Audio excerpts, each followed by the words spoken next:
We're here to bring a new type of news show. New insights, new styles, and new topics every day.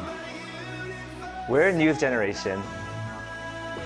Bring news just for you. It's Thursday, January 16th here in Seoul. I'm Song Yujin, and you're watching News Generation. Joining us today is Jessica Dainha. Happy Thursday, everyone! Happy Thursday! And Julian Kim. Happy Thursday. Yeah, happy Thursday. Now, both are here to speak on behalf of those in their 20s and 30s. So we're going to begin with our keyword news. Today's keyword is book. A recent survey has shown that the best book published in Korea after the start of the year 2000 is Nobel Literature Laureate Han Kang's 2014 novel, Human Acts. The survey was conducted by the domestic online bookstore brand Aladdin, involving 106 experts, including authors and translators. In second place was Chung Hee-jin's The Challenges of Feminism, followed by the Korean version of Judith Butler's Gender Trouble and Kim Hyung-kyung's Person, Place, Hospitality. So, Julian, have you read Human Acts? And if you have not, could you please share us what your favorite book is and why? Yeah, so I haven't had the chance to read this book yet, but I would really love to read it soon, especially what's going on in this country. I think it's relevant and important to read. Now, as a kid, I really enjoyed reading the Percy Jackson series, and like to this day, it still remains to be like my favorite novel series ever. The characters all have some kind of charm to it. Like I love the mythological background to it. But unfortunately now, I don't read books as much as I used to when I was younger. So as an effort, especially since now it's the new year, I am trying to put more of an effort towards reading a book. So I am reading the book Crying in Aeshma right now. It's a story of, so it's a story about a mixed race Korean woman navigating, connecting to her cultural roots. And like, because she lost her mother, like how she can like connect to that, like her mother's side of the family too. And I think many viewers can resonate with this story, and I recommend reading it too. There's also both an English and Korean version too. Great, I should put that on my list as well. And then what about you, Cheska? Yeah, Eugene, you know I love to read, but I'm very emotionally sensitive. So I make sure that when I pick the book, I usually read nonfiction. So I have not read it, but I do remember we discussed it when Han Kang won the Nobel Prize in Literature last year. Exactly, intensively here in the studio. So this book, as I looked it up, deals with the May 18th, the Korean 5.18 Gwangju Democratic Movement, and is actually divided up into 6 chapters. It was told from 6 different points of view. And I also read the synopsis for the viewers who might be interested. It's actually a very heart-wrenching story as it details the relationship of friends and family that went through this period and the things that they went through. So it is definitely a human story, I would say. And I think when you read it, it really makes us appreciate this time of democracy that we live in and the kind of sacrifices that we went through to enjoy what we do without knowing what we went through. Right. So Human Acts, it's available not only in Korean, but in other languages such as English as well. So if you have the time, please check out Human Acts this year. And that was our keyword news for this Thursday. So we're now going to move on to our main discussion of the day. Today it's Thursday, which means it's time to explore the Korean wave and the global appeal of Korean culture. Take a look at the screen to find out more. Behind every superstar is an army of dedicated fans. Kpop in particular is renowned for its passionate fan base and unique fandom culture. How are fans supporting their favorite artists these days? So this enthusiastic support of fans showing their love and admiration for their favorite artists is often called 덕질 in Korean. Now to give you more of an explanation, the term 덕 originates from the Japanese word otaku, which describes someone with deep knowledge and interest in a specific subject. And 질 refers to doing something in Korean. So starting off, I want to ask our panelists, do you have any experience of 덕질, of a celebrity, a K-pop artist or an actor you like? I have not, but I actually have quite a number of friends and acquaintances who do so. So I am very well aware of it. There were some K-pop stars that my friends liked, but also actually actors are very popular too. Because now with the growing popularity of K-content, I have some foreign friends who would like buy goods and even travel to South Korea just for their purposes. But the most recent one that I was exposed to indirectly was I had a friend who was a fan, and they rented out this entire cafe. Really? Yeah, to celebrate their favorite actor's birthday. Oh, so the birthday cafe. Yeah, so everything was decorated with photo cards, like faces of this actor all over the place. They had special drinks made for his the dramas and the movies that he featured in. And when I went, they would give me like photo cards and drinks, and it was almost like stepping into a Disneyland. Yeah, that artist-themed amusement park or theme park. It's very unique, very, Well, I think that I have an experience of 덕질 because in the past, like 8 years ago, I really liked a member of a Korean boy group. And then at that time on X, which is formerly Twitter, they kind of sold plushies of that specific artist. And it also came with like apparels and costumes that he wore during his performances or concerts. So I bought that doll and then I kept it for several years. Honestly, I don't know where it is right now, but looking back, I do have an experience of 덕질. How many outfits did you buy? Did you just buy? I think I bought all options that were available, so it kind of costed me around $30, $40-ish, so. Not too bad. Not too bad, okay. So I have an experience of 덕질. Cheska was exposed to 덕질. I was exposed, yes. Yes. Then what about you, Julian? Now, I'm not really sure if I experienced 덕질 for any celebrity. Now, there are many like artists and actors that I do really admire and like appreciate their work for, but I don't think I invest too much time and money for like being any part of like any fandom. But I guess the closest I've experienced with 덕질 is for one of my favorite singers, Dua Lipa. Now she actually had one of her concerts here in Seoul like about like a month ago. Yeah. And when she announced her tour, I was one of the first people to buy tickets. I got like one of the standing rows.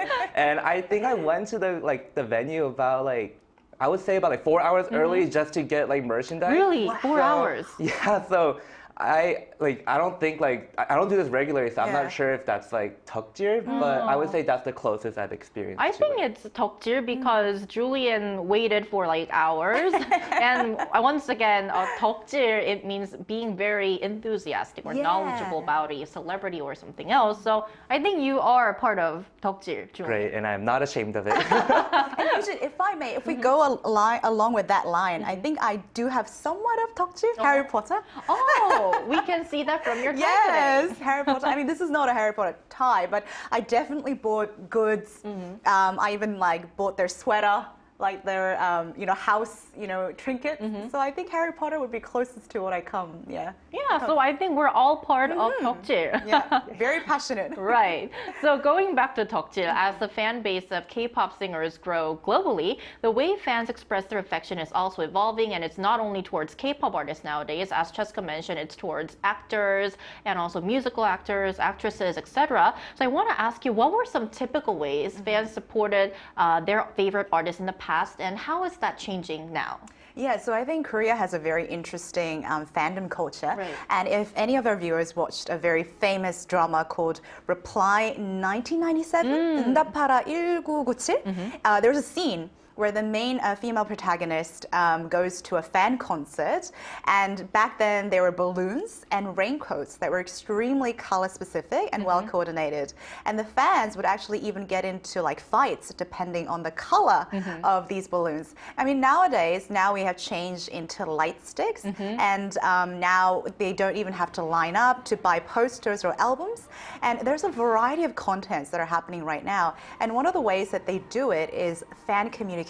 Right. So back in the previous generation, fans sort of had this one-way love towards their favorite celebrity and stars. Nowadays, because of many communication channels such as Weverse and Bubble, these chat servers, you can pay and go on a subscription system, and actually the artists can see all the messages from the subscribers, but subscribers can only see the messages they send and the artist response. Right. So it kind of gives them the impression of having these like one-on-one direct communication. And I think fans really love that kind of very unique feeling. And also they are able to upload like photos and share some information. And I know a lot of K-pop stars now do like Insta Live and YouTube Live. And they read the comments. Exactly. And they try to communicate directly with their fans. So there's a lot of different venues that have opened up that makes fans feel more private and intimate towards their favorite celebs. Right, and they can feel that their relationship with their favorite celebrities is kind of becoming like a two-way street. Exactly, yeah. It feels like they know their celebs more. They feel like they have a more personal connection, right? Yeah, with their stars, yeah. Right, and do you agree with this, Julia? Anything you'd like to add? Yeah, so I think that the way that fans show their support today has changed a lot from this past, especially since like now there are new avenues for them to connect with their favorite celebrities. Like we mentioned earlier, like people like also go to like rent out cafes and celebrate like what they're called birthday cafes. Right. And they host them for like their favorite idols and they post pictures kind of like an art gallery so everyone can go and explore like kind of like an exhibition. But adding on to like the birthday celebrations of idols, you can see many of these like ads plastered all over like Korean subway stations. Right. And like you can even see like on social media too, many of these idols like take selfies with these ads just to show like a sense of gratitude. And it just, I think that creates like a closer bond between like the fans and the idols too. So I think that the keyword here is closer bond between fans and artists. So fans also seem to be prioritizing experiences that allow them to interact or feel connected or more closer with their favorite celebrities. So can you share more examples on this trend, Cheska? Yeah, so I did a little bit of research, and apparently fans travel with photo cards. This is really interesting. Yeah. And celebrity goods, like the plushies that you mentioned, to restaurants and places, and they like take a photo. And this is called 예절샷, which I guess direct translation is like polite photo shoot. And usually, as you and I mentioned, these plushies sometimes have like a stage outfit that you can dress. So I guess they can even like stylize their plushies. And there's a card case called Top Loader, and I actually looked it up on Amazon, and it's used previously for very special baseball cards or like Pokemon cards, and now they use these card seal to decorate their favorite celebrity photo card as well. And they visit these special photo booths to enjoy and take photos as if they're taking a photo with their favorite celebrity. So people are getting very creative. Right, they're customizing their experience too. Yeah, and they're trying to create these experiences as intimate and personal as possible. Right, and besides what Cheska mentioned, another noticeable change is how fans are now balancing their fandom activities with their personal and professional lives, which is a big meaningful change because in the past, some fans were really criticized, particularly by the older generations, for focusing entirely on these fandom activities and sometimes neglecting their schoolwork and other responsibilities. So, Julian, could you tell us more about this change? Yeah, so many fans in the past and even fans now are criticized for neglecting their daily responsibilities and instead spending all their time and money towards like their favorite celebrities. However, many MZ fans are now more conscious about like their spending habits and balancing their 덕질 with their own daily life responsibilities. Many are notably putting more effort towards being financially responsible. And one example of this is the cost-effective fandoms, where fans are more aware of their spending habits and only really like investing for like a few select things such as like maybe a live stream, a concert, or like one or two things from like the merchandise section. And yeah, so fans are increasingly more strategic with their spending habits and focusing on activities or just items that are meaningful to them. And yeah, so social media has also been a great tool for them to get like, exclusive content too. So that is also another way that people have been being able to like minimize their cost spendings when it comes to supporting their idols too. All right, so far we focused on the fandom culture and activity here in Korea. Expanding our discussion, we also asked our viewers how they support their favorite artists these days, and here's what some of them said. So our first comment for this Thursday, we're gonna take a look. BTS is my happy place forever. You must be an ARMY. I love all the content and music BTS puts out. I go to their concerts, stream their music, and watch the programs they appear on because I love them so much. I do just everything. Salted Caramel 115 says, I went to a few birthday cafes for Changwon-young with a friend, and each had its own unique decorations. There was even a map showing all the birthday cafes open that day, complete with the most efficient route. It was so impressive to see the level of passion and dedication from fans. Park Daeon85 says, I try to stay updated on their new songs and watch the programs featuring my favorite musicians, which are IVE, LE SSERAFIM, IU, Girls' Generation, and more. So we've taken a look at how our viewers are being part of the fandom culture, whether it's K-pop artists or more. To find out more about this culture, we're going to invite a K-pop fan from Malaysia after this short break.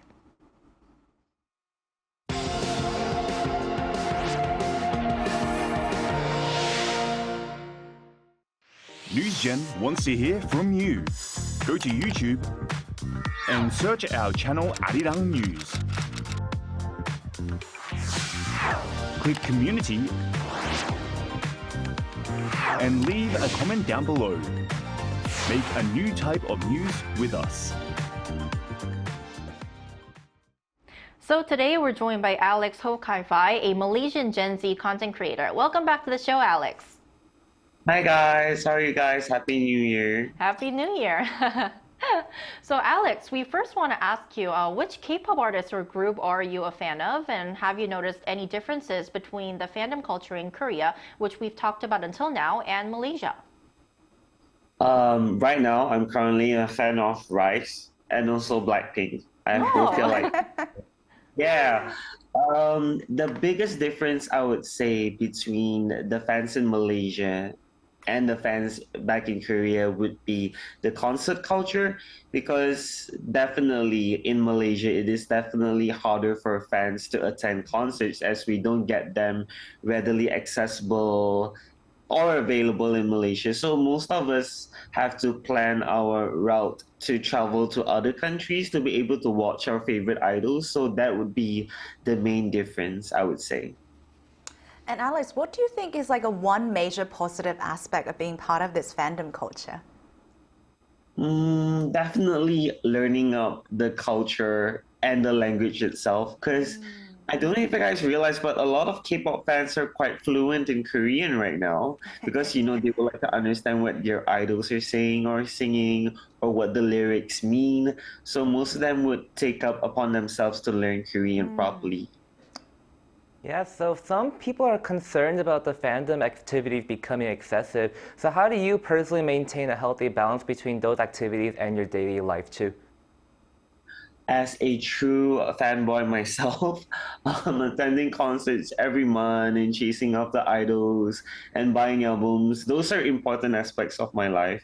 But at the same time, I feel like your life still has to go on. So I try to keep my personal life and my work life separated. So when I'm working, I work hard. But when I play real hard as well and try to chase after, my idols and watch concerts and whatnot. Yeah, so I try to keep those two lives separated. Great. All right, Alex, thank you so much for your time today. Always great to have you on our show. Thank you. Thank you. Right, so for our last question, we talked about some concerns over excessive fandom activities.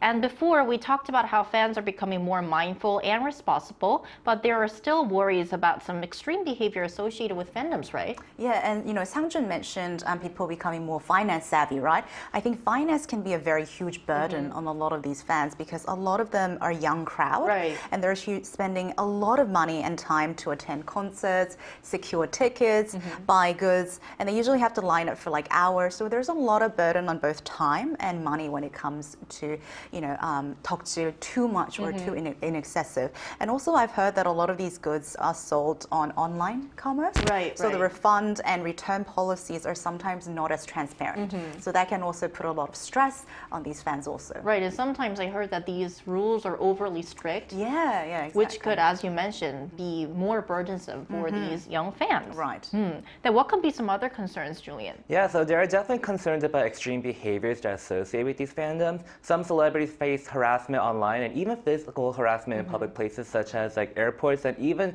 like having like stuff be thrown at them while they're performing on stage too. Many of them are also victims of stalking, where people locate their hotels and houses and invade their personal space. And some people also bulk buy these albums just to increase their chances of like winning a fan signing event. And after they end up winning like these like prizes, they just end up throwing away like all these albums, which is not only harmful for the environment, but also like a huge burden for like the fans that want to purchase these albums too. Right. So we're not saying that not all fans are like that. Majority of fans are giving inspiration and also motivation for their singers, but this is definitely something that we should think about and improve on. And ending off today's discussion, what's your perspective on K-pop's unique fandom culture? How do you think it can grow into a more mature and also positive environment for both fans and artists. Yeah, you know, working in the media and entertainment industry, I've noticed that K fandom is definitely unique. I mean, we're very passionate, and I'm so proud sometimes of how, you know, how much passion and fire we have for things that we love. But I think everything in moderation, right? I think it's great to have something that fuel your life, but we should use it to fuel our lives, not use our lives to fuel theirs. Yeah. Oh, that's such a great way to wrap up. Thank you. Yes, fuel your life. Yeah. sounds like a public statement logo.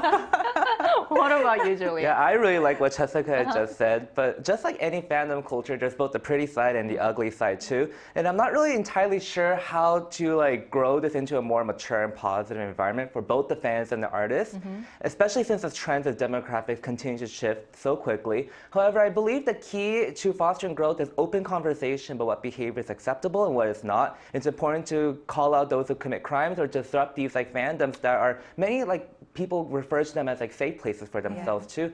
And in regards to K-pop and its global mass appeal, I think it's great, especially as a Korean American. I just love seeing people that look like me being like represented on like mass media too.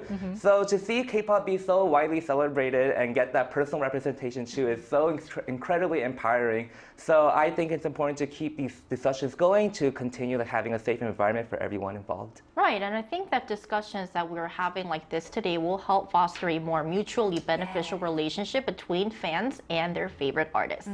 And that's all from us today, but NewsGen will be back tomorrow at 10:30 a.m. Korea time. Special thanks today to Cheska Dainho. Pleasure's always mine. Thank you. Thank you. And Julian Kim. Thank you for having me today. Thank you. And thank you everyone for watching, and we'll see you tomorrow. We are News Generation.